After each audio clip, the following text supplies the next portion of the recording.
Welcome to Hustle Estate from good old New Jersey and Detroit, Michigan. I'm one of your hosts, Isaac Gilman. And I'm your other host, Ed Hendrickson. So, week 2. How is working from home not working from home, but how's lockdown stuff going for you and your business? Not great. Actually, last week was a pretty crazy week in the market. Like the secondary market, which is basically, for those who don't know, the people who buy this kind of product. So you have a primary. We could talk a little primary, secondary market. Well, why don't we? Okay, that's actually a good point. So, before we go into that, let's talk about the market, how it works. So, somebody wants to renovate a home. Yep. Somebody wants to flip a house. Okay, so you're brokering a deal. I know we've explained some of this before. How does the market fit into you brokering the deal? So I broker to a direct lender, as you could say, is what they call themselves, because it's directly their money.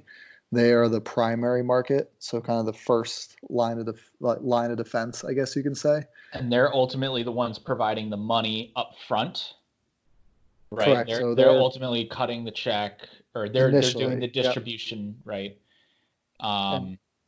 And it's usually a private source, which we've talked about in the past. Correct. It's not a retail. It's not like you go to Chase or Quicken Loans, although they probably have some products, but it's not their main source. It's not their traditional 30-year fixed mortgage. Right. Yeah, I'm going to places that are specifically tailored to this. Number one, they're usually not tailored for both, to be honest. They do a hard money loan, and then they do a 30-year rental loan for investors. Okay. So some of them kind of cross over, but you're right. You probably wouldn't call Quicken Loans to get a hard money loan. I'm sure Quicken Loans has some sort of an investor-based loan, but they're still a little bit of a different product. Yep.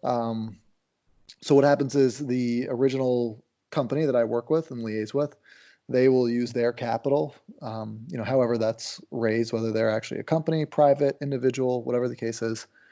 And typically they are taking this, the term paper gets thrown around out there. So they're taking this paper, this loan, this mortgage, and they're selling it to the secondary market.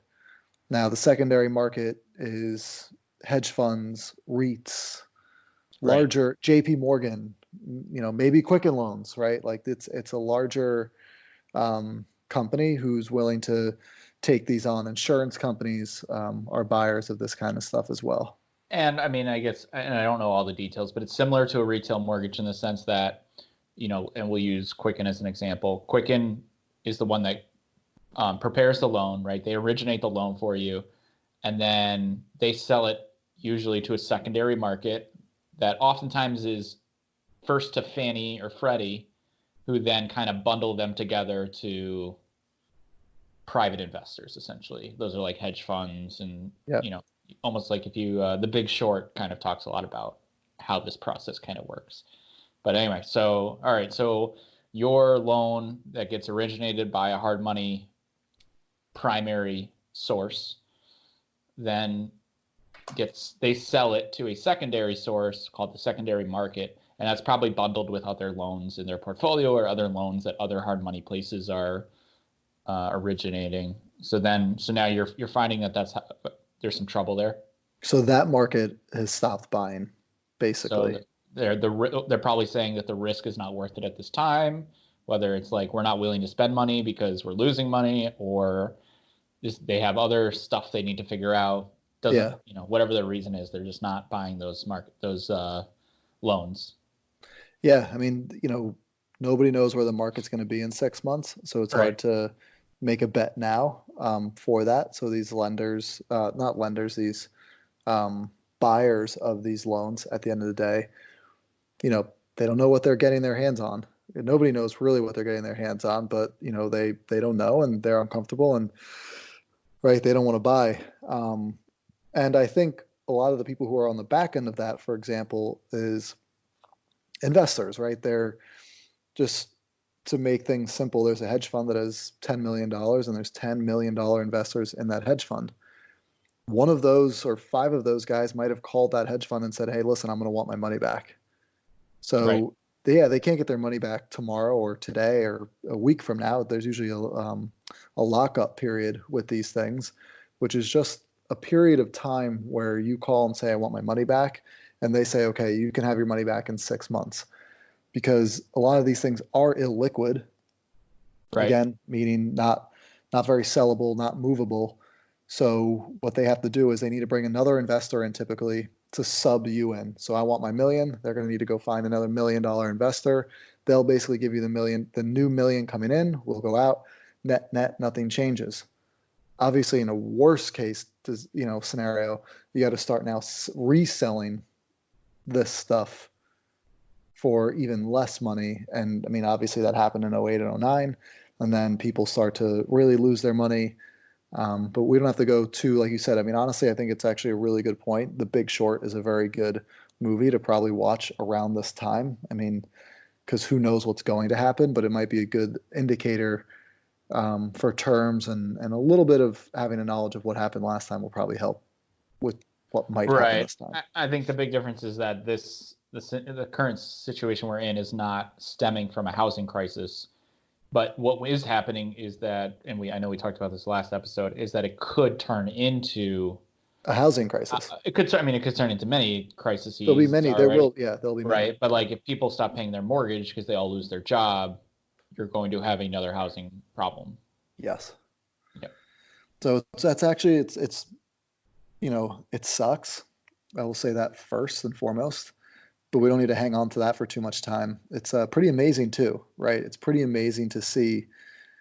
The last guy I know fell off today, who's Well, doing a 30-year product. well, wait. Let's talk though. Like, let's go back real quick. So, because you're not selling these loans, like you're not a secondary market. You're not a third market. Like you're kind of getting somebody that wants or that needs capital essentially to renovate a place, whether they flip it or rent it. You're just helping make sure that deal gets done. How does like are you finding that the loan originators right now, let's call them hard money loan org, whatever, hard money loan LLC, they'll funding, um, they are just unwilling to give out loans right now, or like the cost is just extremely high? What are you I mean, it's seeing? both. So yeah, there's not much hard money happening right now. I know one guy I spoke to today is still doing loans, but he's doing them at like 50% of loan to value. So he's really putting in So the haircut, low risk. completely low risk loans. We didn't even get into what his rates were, because it's interesting. Can you explain real quick the loan to um Loan to value. Yeah. yeah, because I know what it is, but So that's kind of, I mean, so first off, loan to value is how much your loan is to the value of the property. So we base a lot of loan to value off after repair value. So I'm buying this house for 100,000. I'm putting 50 into it. I think it's going to be worth 200,000 when I sell it. So you're doing an ARV based off what that house would be worth with those repairs now. So that 200,000 is based on today's market. People are now starting to say, well, it takes 6 to 9 months to do a flip on average. What is the market going to look like in 9 months from now? That it could be 20% less than what it is now, is what someone said to me today, that they weren't trying to make an economic prediction by any means. They were just stating it could be 20% less. So they're saying if we were doing ARV loan to cost at 65% is what we usually do. 65 to 75 is somewhere in the market norm now. They're like, we're going to do 50. And unfortunately, they're double haircutting you. They're looking at the appraisal saying, okay, you think it's going to be worth 200. We think it's really only going to be worth like 175, and we'll give you 50% of 175. okay. And So the you deal base has it. to make sense, right? So I had a conversation with the borrower today, and he has a $185,000 purchase. We'll call it a $60,000 rehab. So he's up to 245, and we have an ARV appraisal for 265. So there's $20,000 in room on this deal. That does not include any carrying costs, taxes, insurance, interest, and selling costs, realtor fee. Um, this guy has a losing deal, right? Right, he's potentially not going to be making money. But he's Just sitting here when you add up all the costs. exactly. Right. And he's arguing, well, the house is really worth 300. There are no comps in the area, and he might be right. Okay, so I told him today, I was like, we're not going to be able to get you a loan. He's going to lose a $5,000 security deposit. I said to him, we had this conversation whether he wanted to fight this and try to put, he's got the cash, he can put 50% down. But is it worth it to put 50% down, run the same risk that everybody's talking about here, to lose $5,000 now than potentially have a property that you can't sell in 6 or 9 months? But that's not really where I was going with this. But my point was in the times, and more recent times, 3 weeks ago, 4 weeks ago, call it a month ago, I probably could have got that deal done, even though it didn't really make sense. He would go into it saying, my exit's a rental. I believe that it's really going to sell for 300. Fine. We put it as an exit as a rental. We check the rental market. Rental market makes sense. Okay. He has a quote losing deal, whatever. They're okay with it because they know he can rent it. Now, with this rental market dried up, no one's buying rental. Like we can't say, oh, okay, well, we're going to take it to one of our partners. They're not doing business and they don't want to bet on that anymore. They started getting comfortable with betting on that. Now it's going back to a traditional, like, does this deal make sense or not? If you were to sell it, not like, oh, well, I'll keep it worst case scenario. It's like, no, this isn't going to make money. We're not doing this deal. So, he's a little frustrated about that, but on a side, on the back to the main point of it, it's pretty amazing from that standpoint to see how this market has shifted in such a short period of time. It's crazy. I mean, I'm telling you, I'm not within even 3 weeks. It was like Wednesday, I was talking to guys. They're like, we're not going out. We're not going out. Thursday, 50% of them fell off. By Friday, there was only one lender I knew doing the long-term loans. And then I knew some people who were doing hard money still at that time. And then come Monday, all the hard money guys are out. And today I got word of the last long-term guy that I knew doing it. He's out. So, I mean, look, like these are these flippers or are these like loan originators? Loan originators. I mean, the flippers, honestly, like I'm not really talking to too many flippers that are doing much. Even flippers are sitting here saying, let's hold off. Let's see if I can get some good deals. Right. You said yes last time. Yep. The only flippers that are trying right now are the guys who are stuck with a contract who they're trying to close on. Right. That they started the process before all this began or right at the beginning. Exactly. Yeah. So bad luck. So don't get me wrong. I know there's a few hard money lenders out there. They're not what I would say very institutionalized. They're very much more private guys. And they're like, you better have a really, really good deal. And where this stemmed from was, unfortunately, there aren't that many really, really good deals out there. We've moved away from that. All the deals are tight now. Everybody wants the highest leverage. They need the highest leverage to get this deal done. It doesn't make sense without it because the market, and I'm not saying the market's inflated, but there's so many investors in the investment world that they've driven that initial purchase price up so much that there's not that much room on the back end anymore. Well, even what do you call it? I mean, even in the retail market, right? I remember like last year, I think it was 2018, the price for housing was like going way high. And then it kind of plateaued, maybe it went down a little bit last year. And then I remember looking at or reading an article at the beginning of this year, it's like housing prices are going back up again. So yeah, I mean, there's still shortages in the housing market in terms of like supply, right? It's crazy. And again, it'll be interesting. People talk about a V shape versus a U shape recovery, right? And V shape is just we came down hard, we're going to come back hard. U shape, which it really, I guess, wouldn't be a U. It would be half a V and then U'd on the back end because we did come down pretty sharp, but it would just be more of a slowed progression of the comeback. I mean, I think if you see a V shape, that won't change the flipping business. I mean, I think that the only way to weed out, look, it's tough. These times are going to be tough for people, but I think that if it's V-shaped, people will jump right back in. And if you're like one of the first people in the first month, you'll get some good deals. I'd say by month 2 or 3, It'll be back to being inflated, and maybe even inflated more than before because people have missed out for 2 or 3 months. They're just going to jump and try to get deals to get back in. Like correct a Yeah. little bit. hmm Okay. So kind of you're putting a pause on a lot of your operations, I guess, is like, I mean, Yeah. obviously you have rental income. You know, I don't know. Well, it's a different story, right? I had rental income on March 1st. I'll let you know April 1st. True. I got a notice from my property management company saying, here's what we're doing for our land, so quote unquote, like landlords, I guess. Basically, they're going to notify us if, they get notice from their tenants, or from our tenants if anything comes up. And I know there's been a lot of discussion, both federally and statewide, at least in Michigan, about freezing freezing rents and freezing mortgage payments. And so it seems like you don't have to pay rent in New Jersey right now. If you're impacted, you don't have to pay rent. So there's going to be a question of who's impacted, right? Who's considered impacted? right. And the unfortunate thing, it doesn't really matter too much because I know, for example, Essex County courts are closed.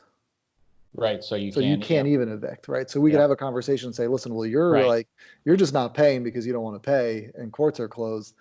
Or you're not paying because you either got, coronavirus, or your company was shut down because of coronavirus. At the same time, though, foreclosures are not happening either.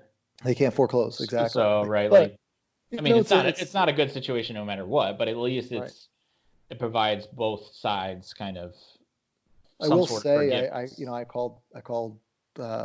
to 2 of the banks that I have personally that I have loans with. One of them hasn't really done anything, so they have I screw the term up, but forbearance, I believe, is what it's called. I've been calling it forbearance, so I think forbearance is the proper way to say it. But so they have a forbearance that is lingering from when the government shut down. I think it was 2 years ago when the government shut down, or was it a year and a half ago, something like that. And government employees weren't able to pay their mortgages. So they allowed a 3-month forbearance. But what the key here is it doesn't go on the back end of the loan. They just basically say you don't have to pay a mortgage for 3 months, but on the the 4th month, you will owe all the back payments in one shot. So right. Now, they just basically, it's like a creditor. It's like they just figure out a way for you to pay them still. They're not like, oh yeah, don't worry about it. Right. Well, and they're saying, I mean, they're just letting you not pay right now. You still have to come up with the money. You still have to have the money.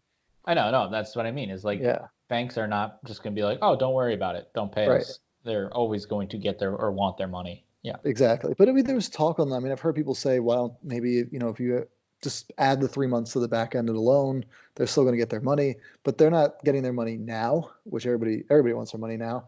But so we'll see what happens, because they said that they weren't doing anything to change that policy. And like I said, they only have the policy because of the government shutdown. So they've just come back out now and said, okay, we have this policy already enacted. We're going to continue to leverage that policy. And then they'll decide in 2 or 3 months, as they see what's happening in the market, as to whether they have to shift that policy. Because they probably recognize, like, look, you can hold off for 2 or 3 months, but if it continues to go as bad as it is for 2 or 3 months, you won't be able to make that large sum payment that you're expecting.